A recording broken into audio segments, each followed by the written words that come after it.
checking out my new settings here from Modern Warfare 3 Season 2 update. These settings right here are these settings that make my game look how it look and makes me the player that I am. And overall, give you guys some of the best settings to help you be a better player here from Modern Warfare 3. If you do enjoy the video, don't forget to drop a like on the video, subscribe if you are new. Leave guys a comment down below if you are enjoying Season 2 so far. Let's hop right into these settings. So starting off with the graphics tab here, my display mode is going to be on full screen exclusive because that's the best way just to make the game look better and just overall have more frames.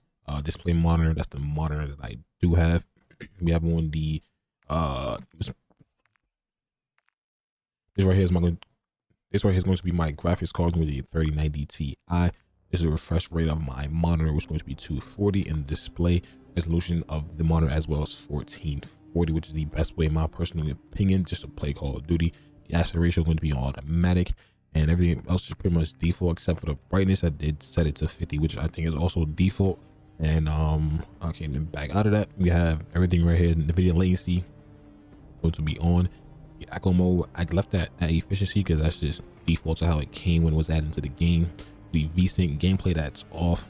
My menus VSync is going to be on 100%. You have on the custom frame rate, just maximizing the frames in game so it can reach its maximum potential. And for the menus, it's just set at 60 because I don't need the PC just to be running extremely hard whenever I'm just sitting in the menus. Menu render resolution is just on optimal, that's default. Pause game rendering, that's off. Focus mode, that's set to default, that's regular. And we have on the HDR or high dynamic range, that's going to be set to off. For the quality now, obviously my graphics is going to be on custom because I did change everything, so it's set to that. Render resolution, make sure that's on 100. Dynamic resolution is going to be off. We have on the upscale sharpening, will be on Philadelphia cast, which is literally the best out of all these here. If this is going to be the best one, it makes the game look extremely sharpened and nice, but make sure you have it the strength on 100 so you can get the maximum of that setting.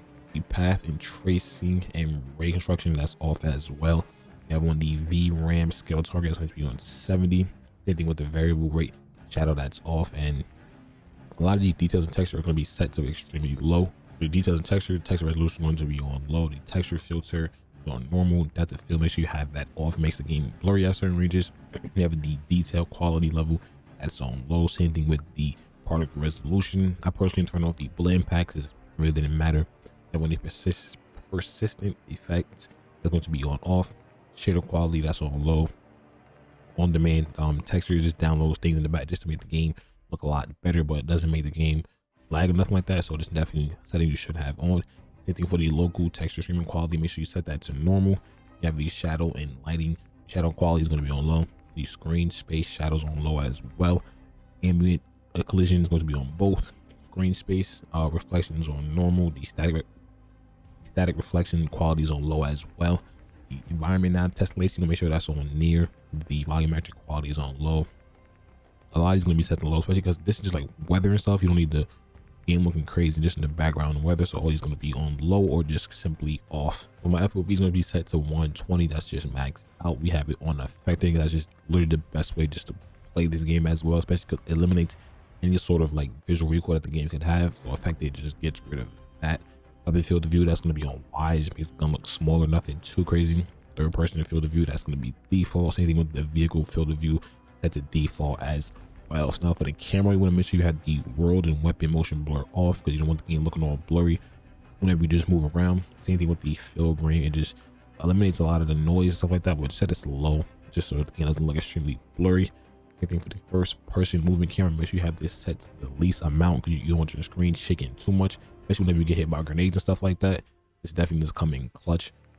These third person settings right here are going to be set to default. I didn't touch any of those things right there. The only thing I did change was the inverted flash rating. I just set that on because I don't want to go blind playing this game.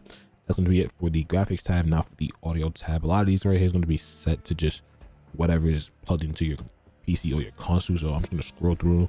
One thing I did change on here was going to be the audio mix. That's going to be on headphone based boot. That's the best way to play because you hear literally everything. Obviously my volume is going to be on 100 so I can hear everything in the game. A lot of these I just turned off because these were just like music and stuff like that, so there's really just no point. But yeah, a lot of these just default, whatever is just plugged into your PC or your console, then that's just exactly what it'll just pop up. You just change them to whatever you want it to be.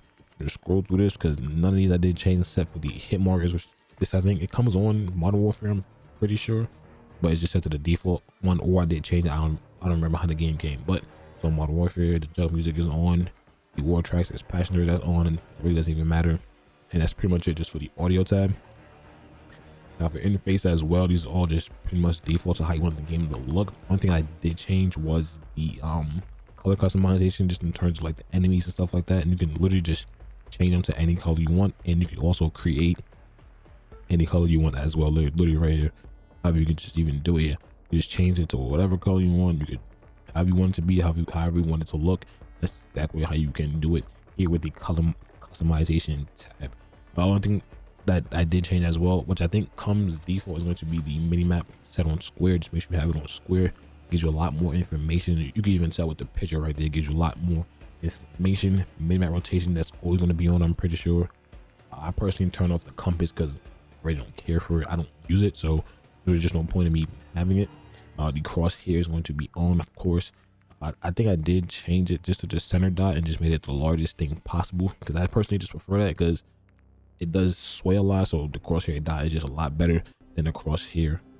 Just like, you know, the whole crosshair, then just the center dot is just a better one, in my personal opinion. A lot of these right here is going to be set to default as well. Make sure you have the player name set to full name so you can see a lot better, especially at further ranges. And yeah, everything right here is set to default. And the only thing that I did touch was going to be telemetry, which is the stuff on the top left. As you can see, I just have FPS counter, server latency, and packet loss, and that's pretty much all you need and stuff like that. You could do time and whatever in case, but these three are just like the main ones, so just so you know when you're lagging, you know, dropping frames and stuff like that in game. Now we're going to go over to the controller tab. Obviously, do play on controller. That's going to be the default. I have a scuff impact controller. I jump with the right paddle and I punch with the left paddle as well. Edit button layout, you have it on tactical flip. In other words, you slide with R3, melee with circle, and also you shoot with R1 and L1, and you throw your grenades and stuff like that, lethals and tacticals with R2 and L2. That's the best way, in my personal opinion, just to play the game. I've been doing it probably since BO4 maybe. I've been doing it for years, so now I'm just used to it. So basically, I do turn on that flip attachment, or the flip setting is literally right here. Just flip it on and you'll be able to shoot with R1 and L1. Stick layout going to be set on default. Control vibration set to off.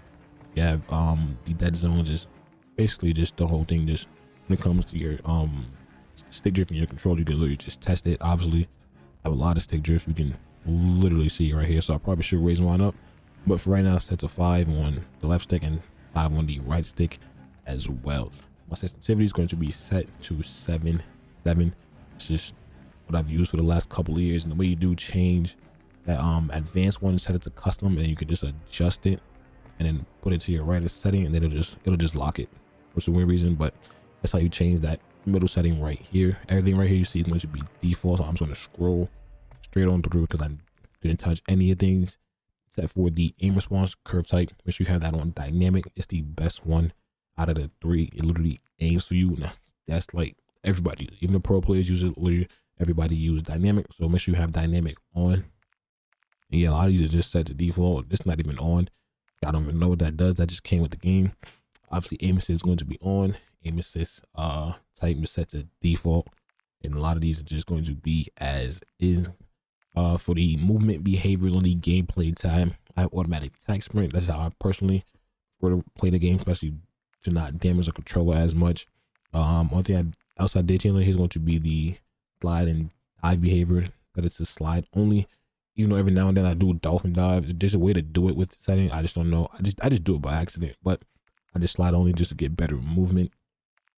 And a lot of these right here is going to be simply just set to default how the game literally came. Yep, scroll straight on through every single one of these. These are all set to default. If you guys did enjoy this settings video, don't forget to drop a like on the video. I want you guys to comment down below what's your sensitivity here for Modern Warfare 3. See you guys in the next one.